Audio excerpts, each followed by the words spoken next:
बुद्धं शरणं गच्छामि धम्मं शरणं गच्छामि संघं शरणं गच्छामि बुद्धं शरणं गच्छामि धम्मं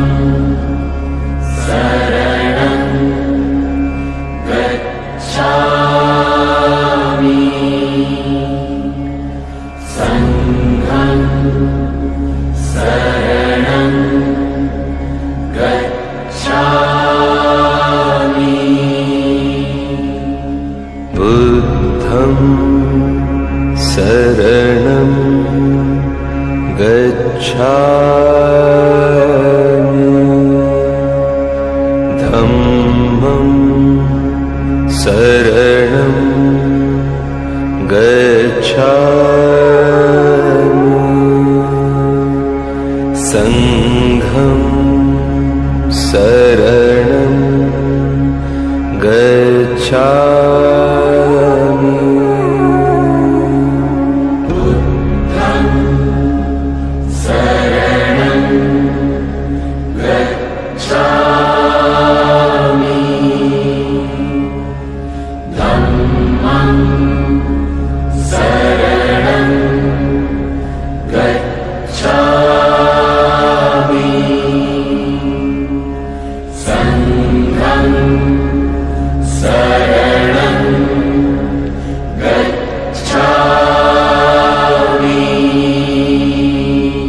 बुद्धं शरणं गच्छामि धम्मं शरणं गच्छामि संघं शरणं गच्छामि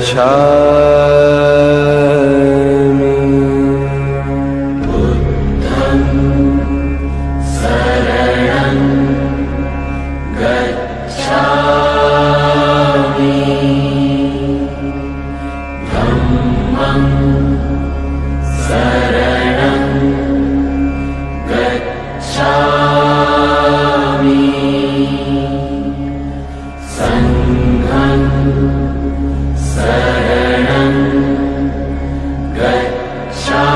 गच्छामि बुद्धं शरणं गच्छामि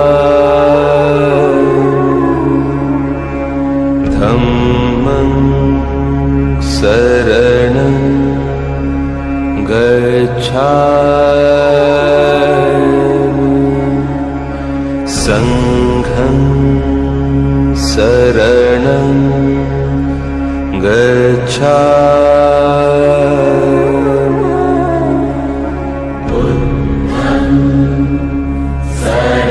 बुद्धं शरणं गच्छामि धम्मं शरणं गच्छामि संघं शरणं गच्छामि बुद्धं शरणं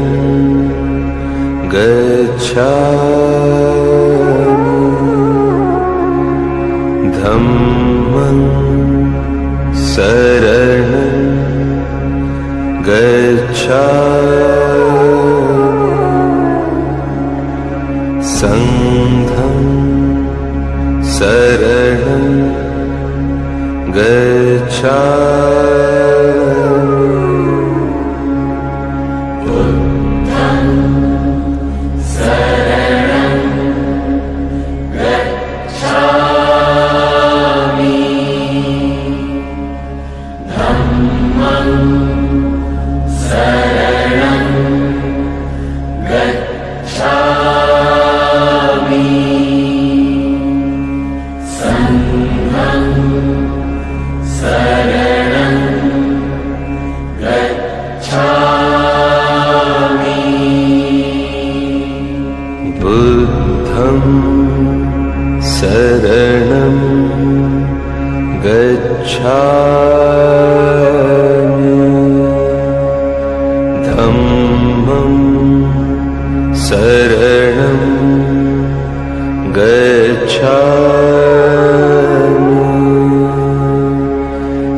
शरणं गच्छामि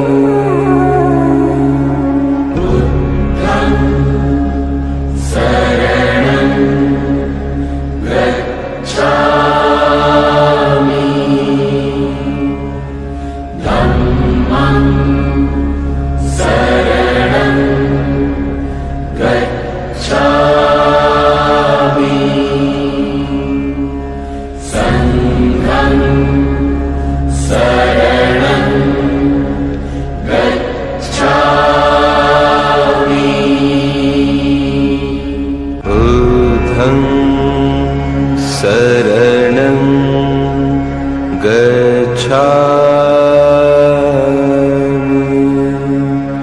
धम्मं शरणं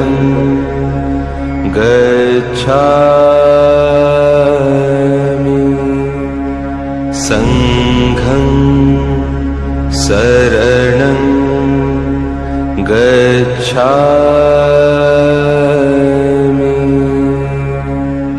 बुद्धं शरणं गच्छामि धम्मं शरणं गच्छामि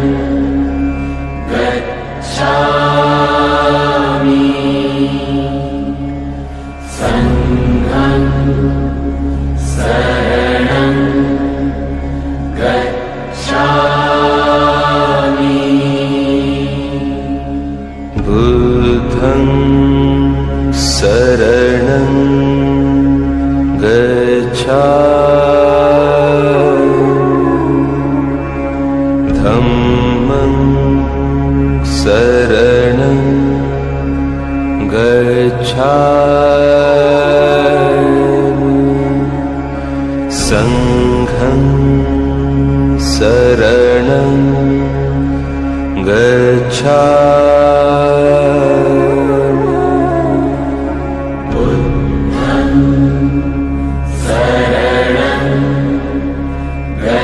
बुद्धं शरणं गच्छामि धम्मं शरणं गच्छामि संघं शरणं गच्छामि बुद्धं शरणं गच्छामि धम्मं शरणं गच्छामि संघं शरणं गच्छामि बुद्धं शरणं गच्छामि धम्मं शरणं गच्छामि संघं शरणं गच्छामि बुद्धं शरणं गच्छामि धम्मं शरणं गच्छामि संघं शरणं गच्छामि बुद्धं शरणं गच्छामि धम्मं शरणं गच्छामि संघं शरणं गच्छामि बुद्धं शरणं गच्छामि धम्मं शरणं गच्छामि संघं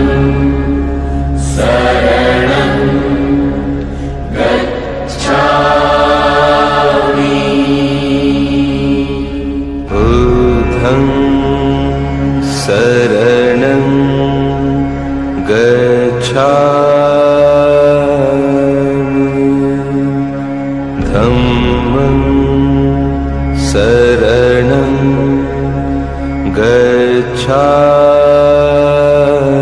गच्छामि संघं शरणं गच्छामि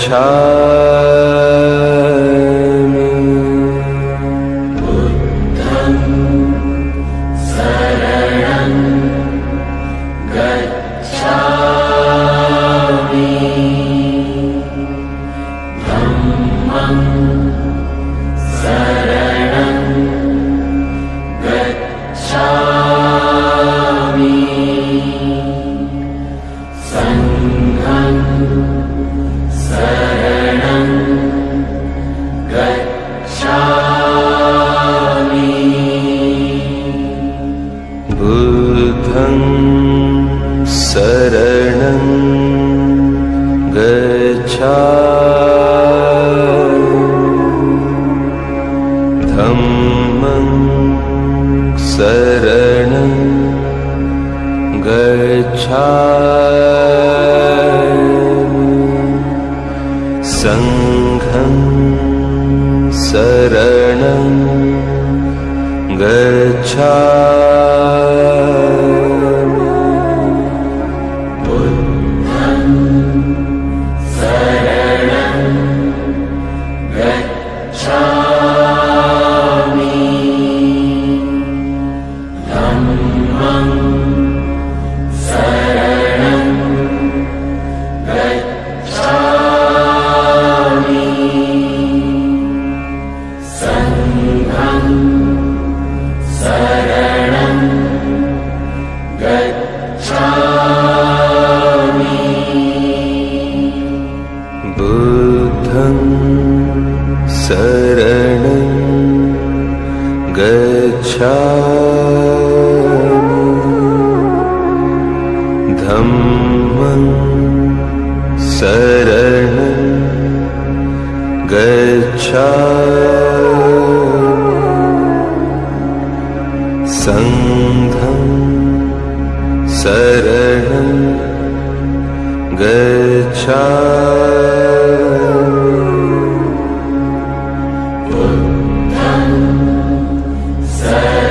शरणं गच्छामि धम्मं शरणं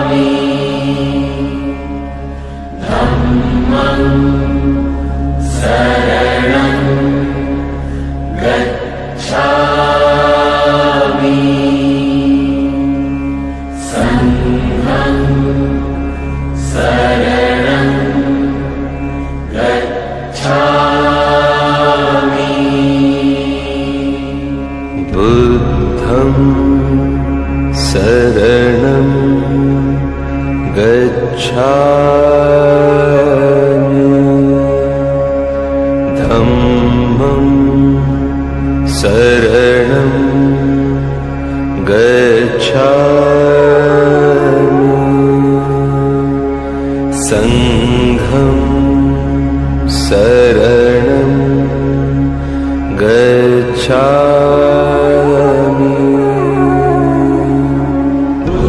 बुद्धं शरणं गच्छामि धम्मं शरणं गच्छामि संघं शरणं गच्छामि बुद्धं शरणं गच्छामि धम्मं शरणं गच्छामि संघं शरणं गच्छामि बुद्धं शरणं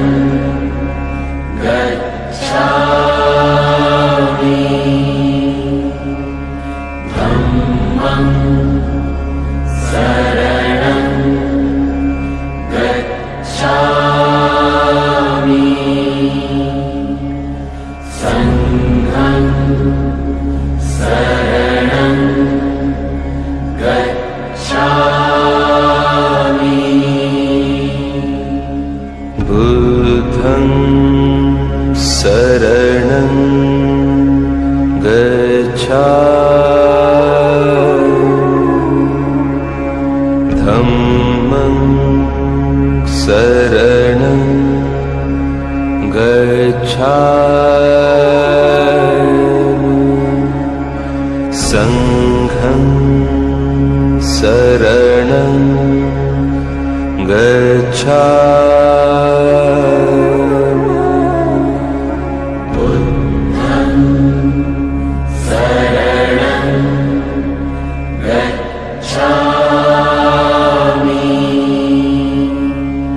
धम्मं शरणं गच्छामि संघं शरणं गच्छामि बुद्धं शरणं। बहुत समय पहले, जब दुनिया अंधकार में थी, जब यूरोप में ज्ञान को जादू माना जाता था, जब किताबें दुर्लभ थीं और विद्वान एक चमत्कार समझे जाते थे, तब भारत की धरती पर था ज्ञान का सूर्य नालंदा। नालंदा सिर्फ एक विश्वविद्यालय नहीं था, वह एक ऐसा स्थान था जहां ज्ञान ही पूजा थी और विद्यार्थी साधक। यह वो समय था जब चीन, जापान, कोरिया, तिब्बत और दुनिया के कोने कोने से लोग भारत आते थे, सिर्फ एक चीज के लिए, ज्ञान के लिए। कहा जाता है नालंदा में 10,000 छात्र और 2,000 आचार्य रहते थे। यहाँ हर रोज दर्शन, गणित, चिकित्सा, ज्योतिष, व्याकरण और दार्शनिक चिंतन पर चर्चा होती थी। ये वो जगह थी जहां बुद्ध की शिक्षाएं हवा में घुली हुई थीं। हर सुबह सूरज की किरणें नालंदा की ऊंची दीवारों पर पड़ती और हजारों विद्यार्थी एक साथ बुद्धम शरणम गच्छामि का उच्चारण करते थे।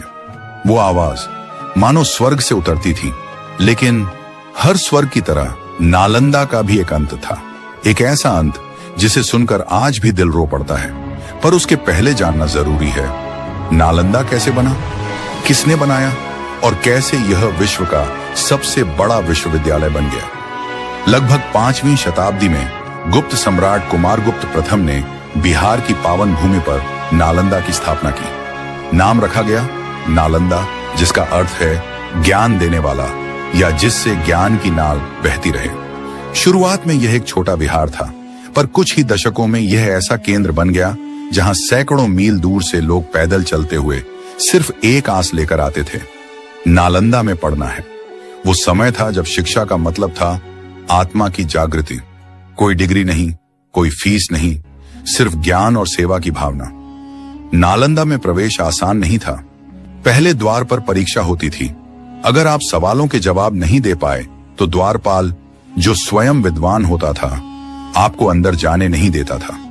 सोचिए, जहां दरवाजे पर खड़ा व्यक्ति ही महान विद्वान हो, वहां अंदर क्या ज्ञान का महासागर रहा होगा। यहां सिर्फ भारत के ही नहीं, बल्कि चीन के प्रसिद्ध यात्री ह्वेनसांग और इत्सिंग भी आए थे। ह्वेनसांग ने लिखा, नालंदा में इतना ज्ञान है कि पूरी जिंदगी भी कम पड़ जाए। वो बताते हैं, यहाँ 8 विशाल पुस्तकालय थे। मुख्य पुस्तकालय का नाम था धर्मगंज, जिसमें लाखों ग्रंथ रखे थे। लेकिन यही ग्रंथ, यही ज्ञान एक दिन राख में बदल गया। और वही था भारत के इतिहास का सबसे दर्दनाक क्षण।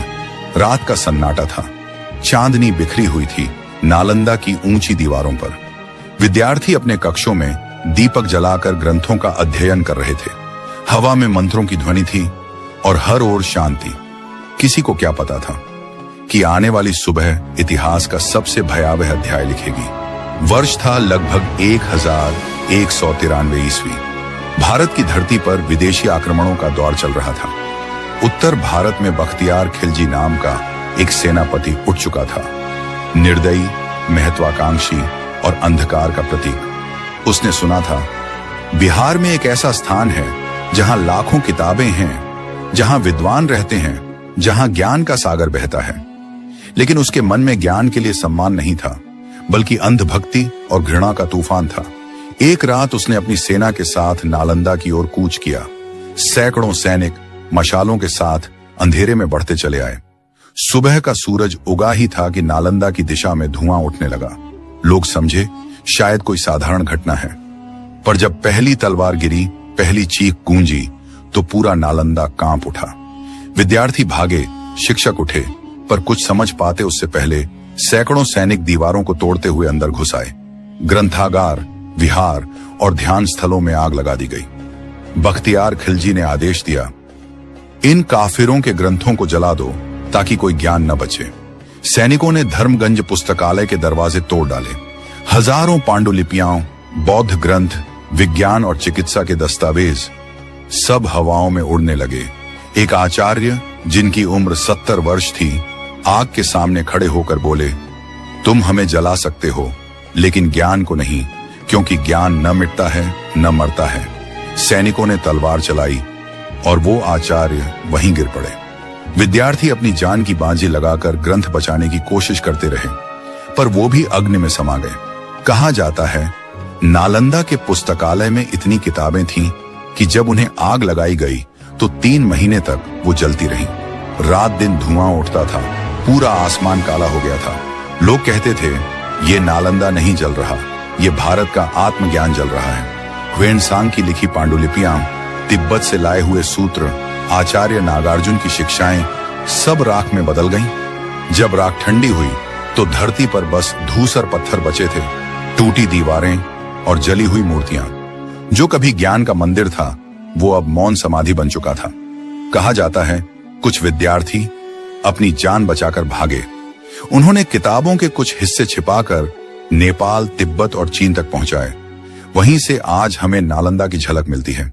किंवदंती है कि जब आखिरी आचार्य ने मरणासन्न होकर आकाश की ओर देखा तो बोले, आज नालंदा नहीं मरा, आज भारत की आत्मा घायल हुई है। पर याद रखना, जिस भूमि ने बुद्ध को जन्म दिया है वह फिर उठेगी। आग थम गई, पर उसकी गूंज सदियों तक सुनाई देती रही। लोग जब उस राख के ढेर से गुजरते तो हवा में अब भी कुछ शब्द गूंजते, ज्ञान अमर है, ज्ञान अमर है। सदियों तक वो भूमि वीरान रही। जहां कभी शिष्य मंत्र बोलते थे वहां अब सन्नाटा था। पेड़ों ने उस राख को ढंक लिया और समय ने नालंदा की यादों को मिटा दिया। पर इतिहास मिटा नहीं करता, वह बस प्रतीक्षा करता है किसी ऐसे दिन की जब कोई फिर उस राख से ज्ञान का दीप जलाए। और यही वह पल था जहां भारत की नई चेतना की शुरुआत होने वाली थी, क्योंकि आने वाले समय में नालंदा फिर से उठेगा, नई शक्ति, नई आशा और नए भारत के साथ। सदियां बीत गईं। वो भूमि जहां कभी ज्ञान का सागर बहता था अब खामोश थी। हवा में राख की गंध थी और मिट्टी के नीचे दबी थी हजारों कहानियां। लोग नालंदा का नाम भूल चुके थे, पर इतिहास कभी पूरी तरह मिटता नहीं। वह बस प्रतीक्षा करता है किसी ऐसे दिन की जब कोई फिर दीप जलाए। और वह दिन आया लगभग 700 साल बाद। भारत में एक नई सुबह का आरंभ हुआ। विदेशी शासन खत्म होने लगा और स्वतंत्रता की लौ जल उठी। भारत के विद्वानों और पुरातत्वविदों ने फिर खोज शुरू की। वो जगह कहां है जहां कभी ज्ञान का मंदिर था? वर्ष 1861 में ब्रिटिश पुरातत्ववेत्ता एलेक्जेंडर कनिंघम ने नालंदा के खंडहरों को खोज निकाला।